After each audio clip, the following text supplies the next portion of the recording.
Vietnam war, जिसे second Indo China war भी कहा जाता है, एक ऐसा युद्ध था जो नॉर्थ वियतनाम और साउथ वियतनाम के बीच लड़ा गया। नॉर्थ वियतनाम को सोवियत यूनियन, चाइना और कुछ कम्युनिस्ट एलाइज ने सपोर्ट किया था, तो साउथ वियतनाम को south Korea, Philippines, Thailand, Australia और यूनाइटेड स्टेट्स ने। इसे कुछ लोगों ने कोल्ड वॉर कहा तो कुछ लोगों ने प्रॉक्सी वॉर, जिसमें यूनाइटेड स्टेट्स का डायरेक्ट इन्वॉल्वमेंट रहा। दोस्तों, 20 वर्षों तक चला ये वॉर दुनिया का सबसे रहस्यमयी वॉर था, क्योंकि यूएस सोल्जर्स ने इस दौरान वियतनाम में ऐसे ऐसे रहस्यमयी जीव देखे जिन पर विश्वास करना भी मुश्किल है।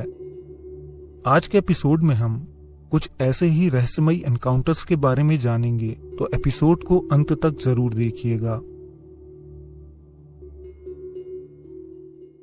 उस दौरान वियतनाम में रह रहे यूएस के नौसैनिक अक्सर लोकल्स को रिक्रूट करते थे ताकि वो लोग इन्हें अपने एरिया ऑफ ऑपरेशन तक पहुंचने में मदद कर सकें। लोकल्स अपना काम बखूबी करते थे, लेकिन वो लोग भी जंगल के कुछ घने और डार्क पार्ट्स में जाने से डरते थे। पूछताछ करने पर वो बताते कि उन इलाकों में फैंटम्स रहते हैं, जिन्हें लोकल्स माँ कहते थे। ये फैंटम्स पेड़ों में अपना ठिकाना बनाते थे। नौसैनिकों ने इन किस्सों को फोल्कलोर्स और अंधविश्वास माना और लोकल्स पर हंस पड़े।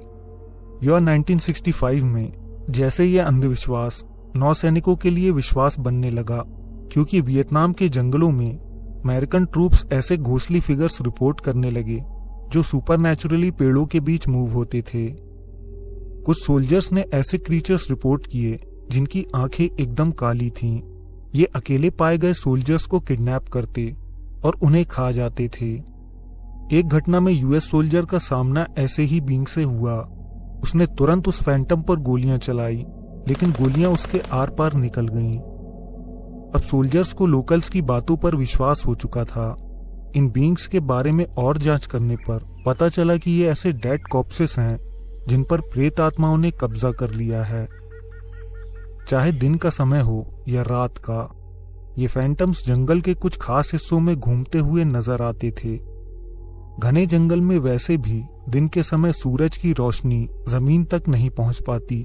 शायद इसी बात का फायदा ये बींग्स उठाते थे। यूएस सोल्जर्स ने फ्लेम थ्रोअर्स का इस्तेमाल करना शुरू कर दिया, क्योंकि आग से ही ये बींग्स दूर भागते थे।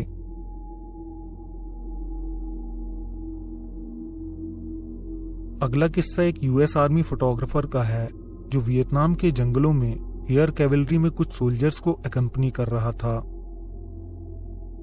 यूनिट का हेलीकॉप्टर वियतनाम के जंगलों में रूरल एरिया में पेट्रोल कर रहा था।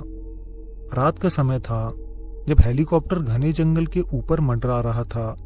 यूनिट को नीचे कुछ अजीब पाथवेज नजर आने लगे, जैसे कोई चीज या मशीन झाड़ियों के बीच से इस तरह गुजरी है कि वो अपने रास्ते में आने वाली झाड़ियों और छोटे पेड़ों को काटती हुई गुजर गई।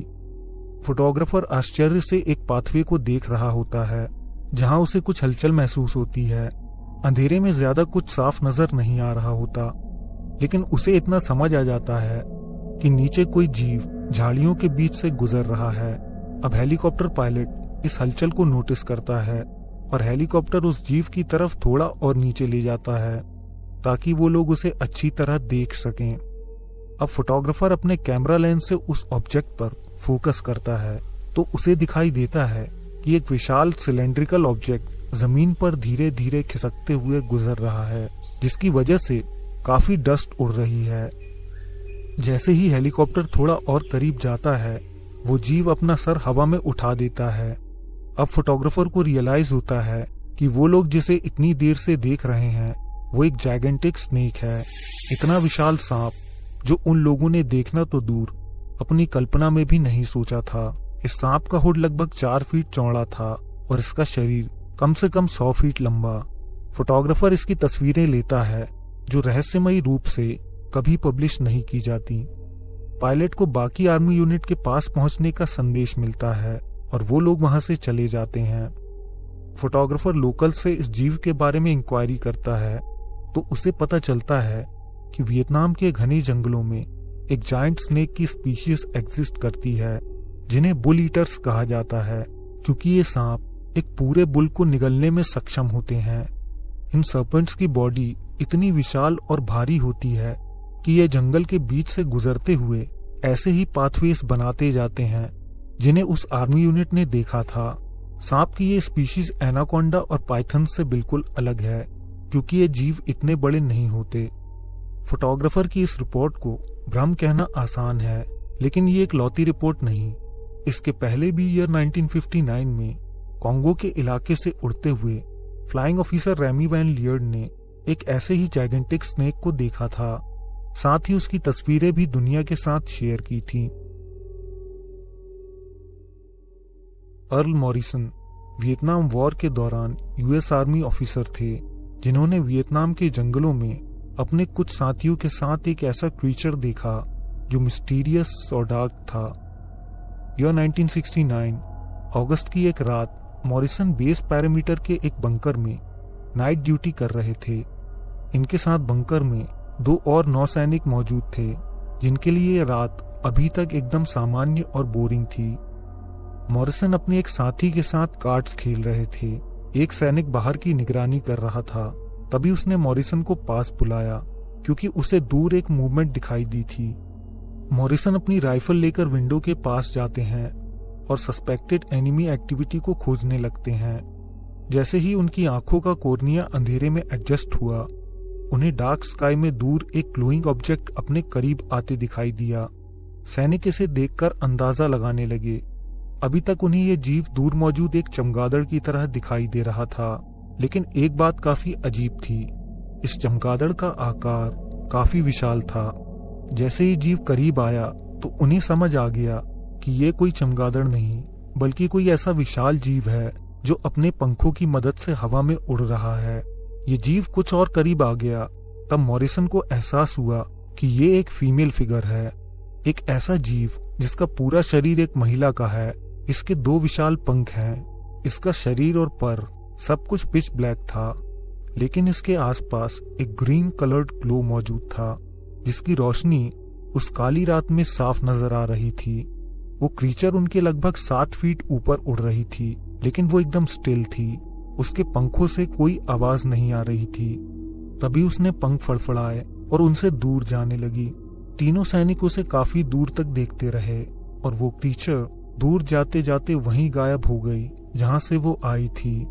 अब मॉरिसन और उनके साथियों ने इस एनकाउंटर को गुप्त रखते हुए दूसरे सैनिकों से ऐसे किसी भी क्रीचर की साइटिंग के बारे में पूछा, लेकिन उन्हें कोई जवाब नहीं मिला। इसके बाद मॉरिसन ने विलेजर्स से इस एंटिटी के बारे में पूछा। वियतनाम के लोगों को उनकी बात सुनकर कोई आश्चर्य नहीं हुआ, जैसे वो इस क्रीचर से अच्छी तरह परिचित थे। उन्होंने मॉरिसन को बताया, ये क्रीचर रात के समय अक्सर गांव वालों को नजर आते हैं। वो लोग इन्हें नाइट फ्लायर्स कहते हैं। उन्होंने बताया, ये जीव अकेले यात्रियों को अपना शिकार बनाते हैं और खास तौर पर जवान लड़कों को, लेकिन अगर ग्रुप में सफर किया जाए तो इनसे कोई खतरा नहीं होता। इस तरह के क्रीचर्स जावा और मैक्सिको में भी रिपोर्ट किए गए हैं। इन जीवों का ओरिजिन आज तक सीक्रेट है, लेकिन ये इतने माहिर हैं कि आज की टेक्नोलॉजी में भी खुद को लोगों और कैमरास की नजर से छुपाए रखने में कामयाब हैं। दोस्तों, आज के एपिसोड में बस इतना ही। अगर ये एपिसोड पसंद आया हो तो ज्यादा से ज्यादा लाइक करके हमें सपोर्ट करें। कमेंट में अपनी राय दें। अगर आप नए हैं तो हमारे चैनल को सब्सक्राइब करके बेल आइकन दबा सकते हैं। हम जल्द आपसे एक नए एपिसोड के साथ मिलेंगे। धन्यवाद।